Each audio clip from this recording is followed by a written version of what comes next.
साथियों, फ्रांस का गौरवगान करते हुए महात्मा गांधी ने कहा था, लिबर्टी, इक्वालिटी एंड फ्रेटर्निटी। दुनिया को इन 3 शब्दों की शक्ति समझाने वाला देश फ्रांस है। ये महात्मा गांधी ने कहा था। जिस समय विश्व के अधिकांश देश भारत को सिर्फ आधिपत्य जमाने की दृष्टि से देखते थे, तब नोबेल पुरस्कार विजेता रोमा रोला ने कहा था, India is the mother of our civilisation.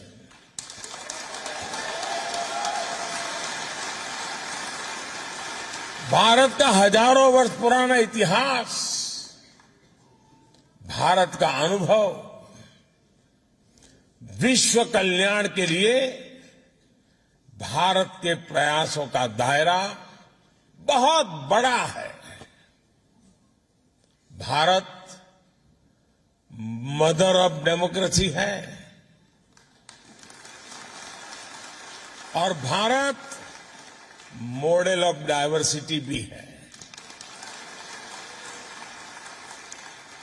ये हमारी बहुत बड़ी शक्ति है, बहुत बड़ी ताकत है। मैं आपको एक उदाहरण देता हूं, एक एग्जाम्पल देना चाहता हूं। साथियों, हमारे यहां कहावत है कि कोस कोस पर बदले पानी, 4 कोस पर वाणी। यानी हर कुछ दूरी पर भारत में पानी का स्वाद बदल जाता है और वाणी यानी लैंग्वेज भी बदल जाती है।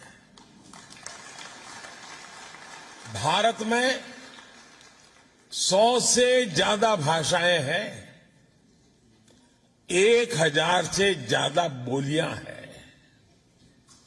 इन 100 से ज्यादा भाषाओं में हर रोज 32,000 अलग अलग न्यूज़पेपर छपा करते हैं।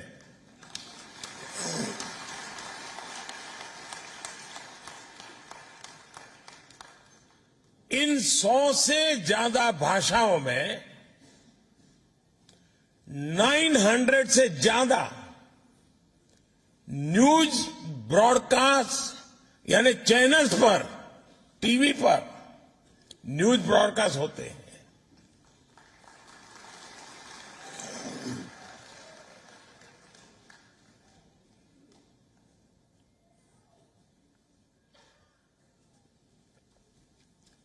इन 100 से ज्यादा भाषाओं में करीब करीब 400 रेडियो चैनल्स ब्रॉडकास्ट होते हैं।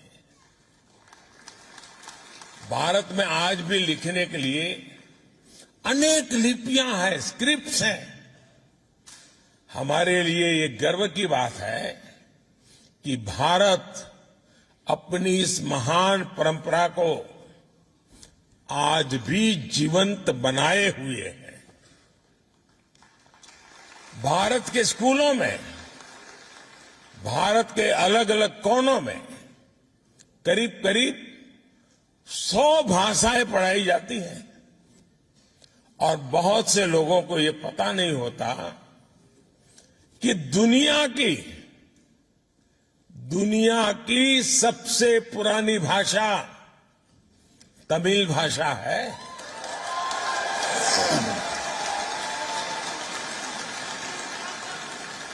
और इससे बड़ा गर्व क्या हो सकता है कि दुनिया की सबसे पुरानी तमिल भाषा भारत की भाषा है, हम भारतीयों की भाषा है।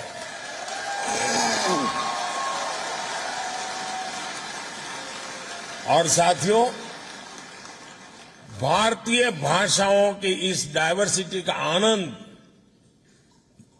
अब दुनिया भी ले रही है। कुछ दिन पहले आपने देखा होगा,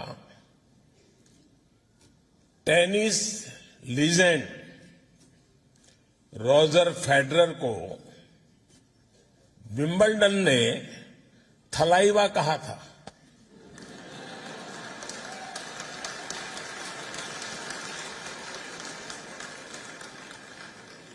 यही डायवर्सिटी हमारे लोकतंत्र की सबसे बड़ी ताकत है। आज इसी ताकत के दम पर हर भारतीय अपने सपने पूरे कर रहा है, देश और दुनिया को आगे बढ़ा रहा है।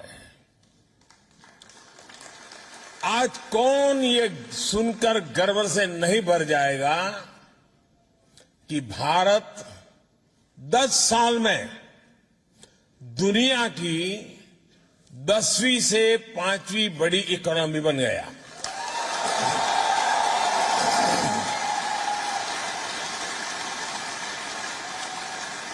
और ये गर्व सिर्फ भारतीयों को ही नहीं होता है। आज पूरी दुनिया ये विश्वास करने लगी है कि भारत को $5 ट्रिलियन इकोनॉमी बनने में देर नहीं लगेगी।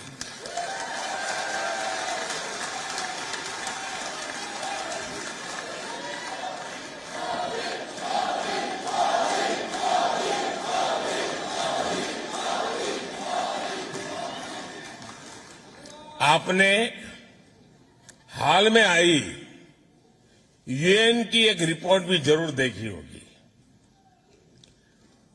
उस रिपोर्ट में यूएन कहता है सिर्फ 10-15 साल के भीतर ही भारत ने 415 मिलियन यानी लगभग 42 करोड़ देशवासियों को 42 करोड़ देशवासियों को गरीबी रेखा से बाहर निकाला है।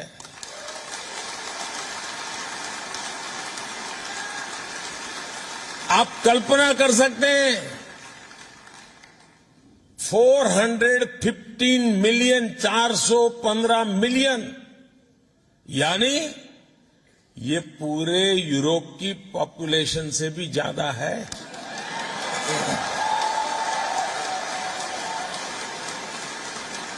ये पूरे अमेरिका की पॉपुलेशन से भी ज्यादा है। आईएमएफ की भी एक स्टडी कहती है कि भारत में एक्सट्रीम पॉवर्टी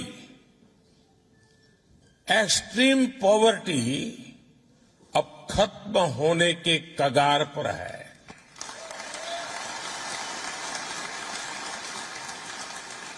भारत जब इतना बड़ा काम करता है तो इसका फायदा सिर्फ हमें ही नहीं, सिर्फ भारत को ही फायदा होता ऐसा नहीं, लेकिन पूरी मानवता को लाभ होता है। भारत के आगे बढ़ने से दुनिया के डेवलपमेंट पैरामीटर्स बदलते हैं, उनमें सुधार में एक उछाल आ जाता है और दुनिया के दूसरे गरीब देशों को भी विश्वास आता है कि हां, हालात बदल सकते हैं, गरीबी दूर हो सकती है। साथियों, फ्रांस की ये धरती इस बात की गवाह है कि किसी भी देश में परिवर्तन के पीछे परिश्रम होता है, उस देश के नागरिकों का पसीना होता है। भारत की धरती भी आज एक बड़े परिवर्तन का गवाह बन रही है। इस परिवर्तन की कमान भारत के नागरिकों के पास है, भारत की बहनों बेटियों के पास है, भारत के युवाओं के पास है।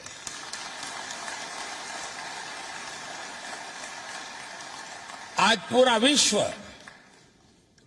भारत के प्रति नई उम्मीद, नई आशा से भरा हुआ है। ये आशा, ये उम्मीद ठोस नतीजों में बदल रही है और इसकी एक महत्वपूर्ण ताकत है भारत का ह्यूमन रिसोर्स। ये ह्यूमन रिसोर्स संकल्पों से भरा हुआ है, साहस करने की वृत्ति वाला है। ये भारत की डेमोक्रेटिक वैल्यूज के साथ मानवता के कल्याण के लिए मजबूती से कदम आगे बढ़ा रहा है। साथियों, आज का भारत अपनी वर्तमान चुनौतियों, दशकों से चली आ रही समस्याओं, उनका स्थायी समाधान कर रहा है। भारत ठान के बैठा है कि ना कोई अपॉर्चुनिटी गंवाएंगे और ना ही एक पल का समय गंवाएंगे।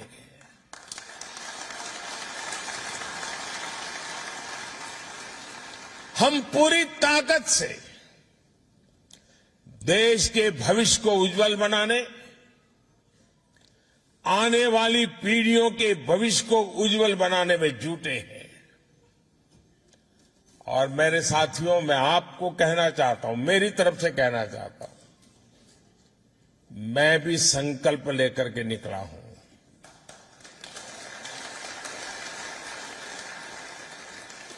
शरीर का कण कण और समय का पल पल सिर्फ और सिर्फ आप लोगों के लिए है, देशवासियों के लिए।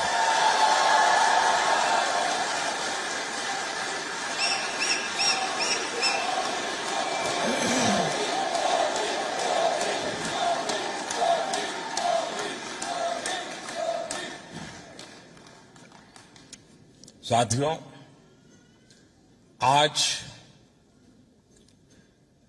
टेक्नोलॉजी के प्रभाव को हम पल पल महसूस करते हैं। दुनिया टेक्नोलॉजी ड्रिवन है। आज भारत के 25,000 से अधिक स्कूलों में 80 लाख से ज्यादा बच्चे अटल टिंकरिंग लैब्स में इनोवेशन की एबीसीडी सीख रहे हैं। हमने 21वीं सदी की आधुनिक जरूरतों को देखते हुए नई नेशनल एजुकेशन पॉलिसी लागू की है। आज का भारत विमेन लेड डेवलपमेंट को आधार बनाकर आगे चल रहा है। और ऐसा नहीं है कि भारत में सिर्फ एक ट्राइबल विमेन, एक आदिवासी महिला भारत का प्रेसिडेंट के रूप में हम सबका मार्गदर्शन कर रही है। हमारा नेतृत्व कर रही है।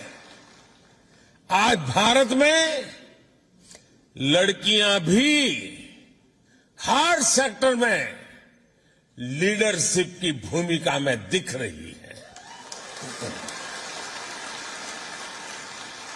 हायर एजुकेशन में गर्ल्स एनरोलमेंट लगातार बढ़ रहा है और मुझे खुशी है कि यहां नेशनल डे परेड में हिस्सा लेने आए दस्ते में कई विमेन ऑफिसर्स हैं, विमेन पायलट शामिल है।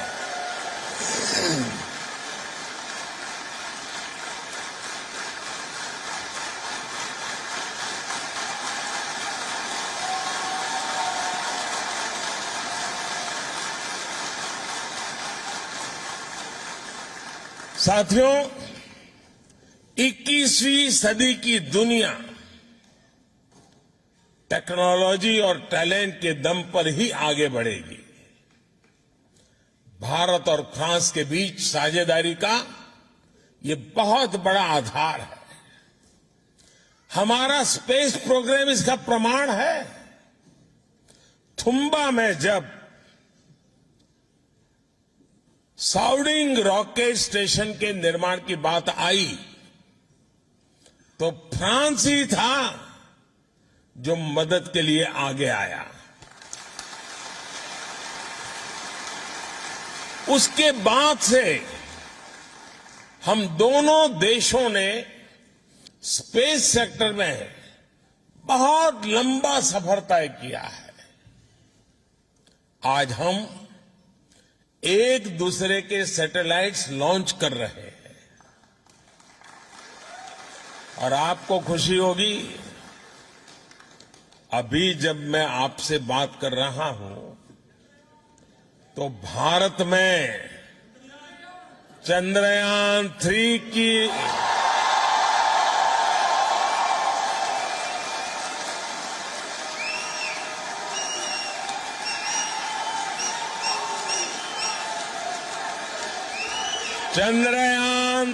की लॉन्चिंग के लिए रिवर्स काउंटिंग की गूंज सुनाई दे रही है। कुछ ही घंटों बाद भारत के श्रीहरिकोटा से ये ऐतिहासिक लॉन्च होने जा रहा है। साथियों, स्पेस की तरह ही ऐसे अनेक सेक्टर्स हैं जिसमें भारत और फ्रांस की पार्टनरशिप दुनिया को नई दिशा देने में मदद कर सकती है। इंटरनेशनल सोलर अलायंस दुनिया को बहुत कुछ देने का सामर्थ्य रखता है। अब ऐसी पार्टनरशिप हम क्लीन एनर्जी,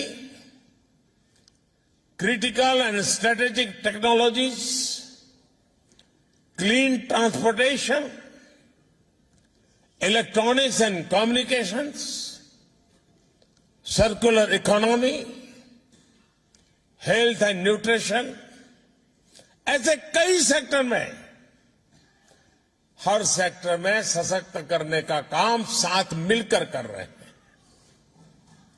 बहुत कम लोगों को पता होगा,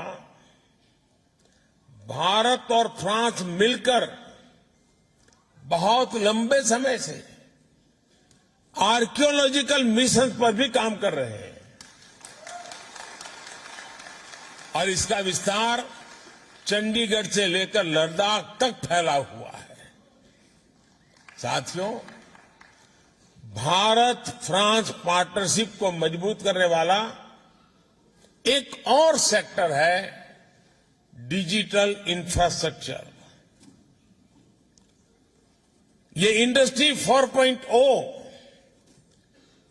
उसका भी बहुत बड़ा आधार है। आज दुनिया का,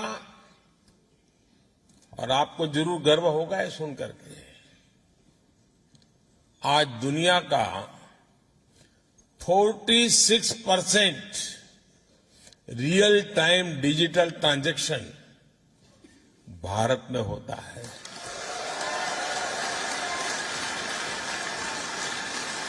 और मैं आपको भी चुनौती देता हूं कि अगली बार आप भारत में आए तो जेब में एक भी पैसा लिए बिना निकलिए घर से। खाली जेब, सिर्फ मोबाइल फोन पर यूपीआई ऐप को डाउनलोड करके रख लीजिए। आप पूरा हिंदुस्तान घूम करके आएंगे, एक नए पैसे कैश की जरूरत के बिना आप अपना गुजारा कर सकते हैं।